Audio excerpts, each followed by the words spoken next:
लाश की बेहुरमती नहीं करनी चाहिए, कैदियों के साथ बुरा सलूक। चूंकि अमेरिका ने और भारत दोनों ने चीन को अपना एक खास हदफ बनाया है, कोई नहीं छोड़ते इतनी आसानी से। पाकिस्तान की क़यादत का एक बड़ा कड़ा इम्तिहान है।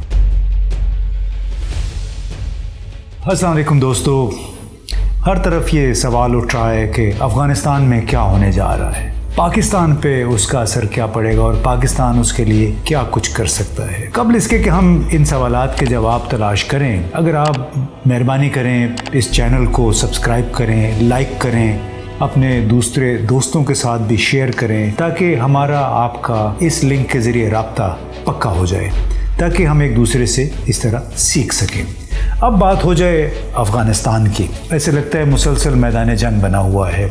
गुज़िश्ता 2 महीनों के दौरान तालिबान 419 अजला में से तकरीबन 107 अजला पे कब्ज़ा कर चुके हैं। वो शिमाल से लेके जनूब तक मुख्तलिफ इलाकों में उन्होंने अपनी धाक बिठाई है। कतई नज़र इसके कि वो ठीक है या गलत, लेकिन इसकी वजह से अफ़गानिस्तान के अंदर काफ़ी गैर यकीनी सूरत हाल पैदा हो चुकी है। अफ़गान हुकूमत का दावा है कि उन्होंने 10 डिस्ट्रिक्ट्स वापस ले लिए हैं, लेकिन इसके हिसाब से 100 के करीब अजला अभी भी तालिबान के कंट्रोल में हैं। और ये उस वक्त हुआ है जबकि सदर अशरफ गनी अमरीकी सदर बाइडन से अभी मिल के आए हैं, जहां पे सदर बाइडन ने उनसे वादा किया है कि हर अगले 2 साल के लिए तकरीबन 6.6 अरब डॉलर अफगानिस्तान को दिए जाएंगे, ख़ास तौर पे उनकी फ़ौजी इमदाद की मद में, ताकि वो अपना दिफा कर सकें। सोचने की बात है कि एक तरफ तालिबान ने कब्ज़ा किया है, वो ज़्यादातर इस वजह से हुआ कि जहाँ जहाँ तालिबान जा रहे हैं वहाँ अफ़गान फ़ौज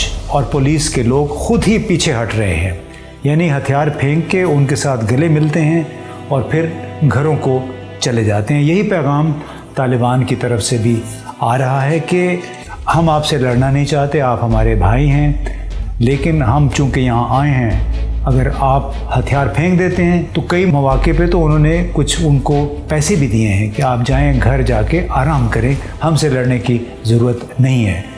अब तालिबान का ये पैगाम है कि जो पुरम तौर पे हथियार रख देगा हम उनके साथ छेड़छाड़ नहीं करेंगे।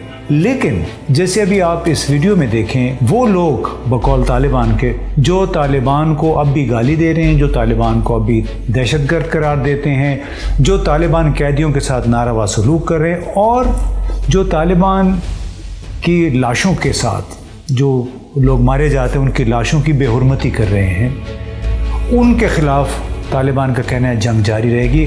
और ये स्टोरी कोई हम नहीं बता रहे हैं, बल्कि CNN पे भी ये स्टोरी आ चुकी है, जिसमें बताया गया कि किस तरह लाशों की बेहुरमती कर रहे हैं अफ़गान फ़ौजी और पुलिस वाले, जो कि बड़ी अफसोसनाक बात है। लाश की बेहुरमती नहीं करनी चाहिए, कैदियों के साथ बुरा सलूक नहीं करना चाहिए, क्योंकि वो एक दफ़ा कोई कैदी हो जाता है वो फिर आपकी अमान में आ जाता है। जो वीडियो में आपने देखा, कोई अमीर शाह सादात साहब हैं समनगान सूबा शमाल में, वहाँ पे इन्होंने ये कहा है कि अगर तालिबान आ गए इक़्तिदार पे कब्ज़ा कर ले, हम उनका मुकाबला करें, क्योंकि हम एक जगह पे इकट्ठे नहीं रह सकते। अब तालिबान भी बार बार इसी बात पे जोर दे रहे हैं कि जो लोग अगर हमारी अतात कर लेते हैं, ख़ुद बखुशी हथियार फेंक देते हैं, तो हम उन्हें कुछ नहीं कहेंगे।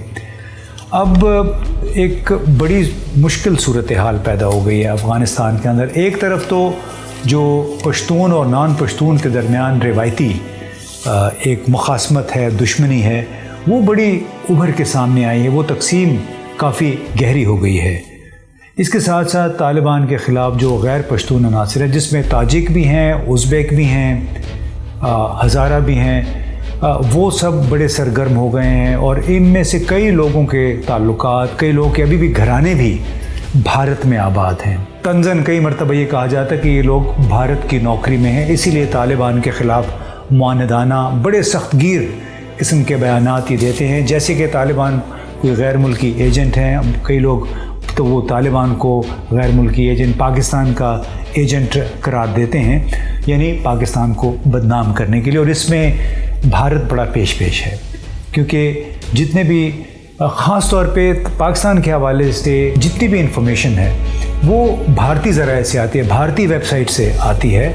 और आप गूगल में चले जाएं तो वहाँ पे सर फहरिस्त आपको जो भी सोर्स ऑफ इंफॉर्मेशन, यानी इंफॉर्मेशन का ज़रिया मिलेगा पाकिस्तान अफ़गानिस्तान के हवाले से, وہ کوئی نہ کوئی بھارتی اخبار ہوگا, کوئی بھارتی چینل ہوتا ہے, بھارتی ویب سائٹ ہوتی ہے. تو یہ ایک بہت بڑا چیلنج ہے جو کہ ہمیں سامنے دیکھنے میں آ رہا ہے. ایک ایسی صورتحال میں جب کہ صدر اشرف غنی ڈٹے ہوئے ہیں اپنے ہم خیال لوگوں کے تعاون سے, چونکہ خاص طور پہ امریکی صدر نے ان کو اب وعدہ بھی کر دیا ہے کہ ہم آپ کے بالکل ساتھ ہیں اور آپ کو سالانہ امداد بھی فراہم کریں گے. اسی کے تناظر میں کوئی پیر کے روز 4-5 پارلیمانی اراکین نے کابل میں یہ الزام لگایا کہ صدر اشرف غنی اپنے بم پروف محل میں سکون سے بیٹھے ہیں, انہیں تو کچھ نہیں ہو سکتا, لیکن انہوں نے جو پالیسیاں اختیار کر رکھی ہیں ان پارلیمانی اراکین کے بقول, ان پالیسیوں کی وجہ سے افغانستان کے عوام کو بڑے مسائل کا, بڑی مشکلات کا سامنا ہے, لہٰذا انہیں اپنی پوزیشن پہ, اپنی پالیسی پہ نظر ثانی کرنی چاہیے. لیکن کیا وہ نظر ثانی کریں گے؟ کون اقتدار اپنے ہاتھ سے چھوڑتا ہے؟ کوئی نہیں چھوڑتا اتنی آسانی سے. چاہے جائے کہ وہ خود سوچے کہ ان کے قوم کی, ان کے ملک کے مفاد میں کیا ہے. اور اسی لیے بڑا ضروری ہے کہ جتنے بھی افغانستان کے اندر جید رہنما ہیں وہ سب ذاتی خواہشات کو بالائے طاق رکھ کے یہ سوچیں کہ 20 سال سے بلکہ 40 سال کی جو خانہ جنگی چل رہی ہے مختلف ناموں سے, اس میں آخر افغانستان کو کیا ملا, افغان عوام کو کیا ملا. ان کو تو بیچاروں کو مسلسل مشکلات ہی کا سامنا ہے. بڑا ایک پیغام ایک طرف تو ہے امریکہ کا, روس, چین, پاکستان کا, طالبان کو بھی کہ آپ نے زبردستی قبضہ نہیں کرنا ہے, وہ آپ کو تسلیم نہیں کریں گے. اشرف غنی بھی یہی چاہتے ہیں, لیکن خواہش ایک طرف, عملی اقدام دوسری طرف. جب تک وہ ایک قدم نہیں بڑھائیں گے اب طالبان کی طرف, طالبان جب تک کابل کی بات نہیں سنیں گے, کسی حد تک ایک درمیانی راستہ نہیں نکلے گا, اس وقت تک افغانستان کے اندر جو ٹرموائل ہے وہ جاری رہے گا. بلکہ خدشہ یہ ہے کہ ابھی افغانستان میں خانہ جنگی کا ایک نیا دور شروع ہو رہا ہے. اس نئے دور میں کون ہوگا پیش؟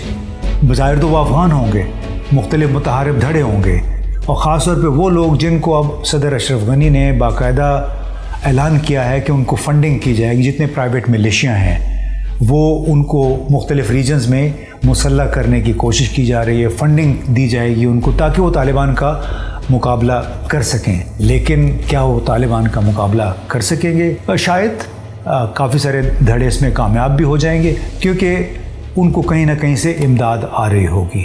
اب سوال یہ ہے کہ اس میں پاکستان کیا کر رہا ہے؟ کیا پاکستان کو اس سے تشویش ہونی چاہیے؟ بلا شبہ پاکستان کو اس تمام صورتحال پہ بڑی تشویش ہے.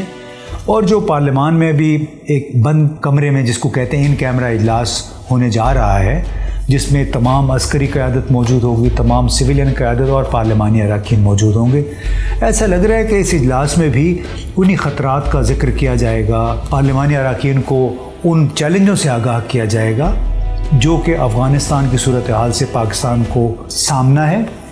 اور وہ یہ ہے کہ کس طرح افغانستان کے اندر امریکہ کی سرپرستی, بھارت کی سرپرستی یا اس کے تعاون کی بدولت جو لوگ سروائیو کریں گے, جو لوگ حکومت میں یا حکومت سے باہر ہیں, پارلیمان کے اندر ہیں, وہ پاکستان کے حوالے سے کیا صورتحال اختیار کریں گے, کیا موقف ان کا ہوگا. ایک بات واضح ہے, اور شاید اسی وجہ سے ان کیمرہ اجلاس ہونے جا رہا ہے پارلیمان میں, چونکہ امریکہ نے اور بھارت دونوں نے چین کو اپنا ایک خاص ہدف بنایا ہے. 11, 12, 13 جون کو برطانیہ میں جو G7 کا اجلاس ہوا, چوٹی کانفرنس تھی, اس میں بھی انہوں نے باقاعدہ چین کو ایڈریس کر کے ہدف بنا کے build back a better world کے نام سے ایک نیا انیشیٹو شروع کیا, جس کا بنیادی مقصد چین کے جو بیلٹ اینڈ روڈ انیشیٹو ہے اس کو کاؤنٹر کرنا ہے.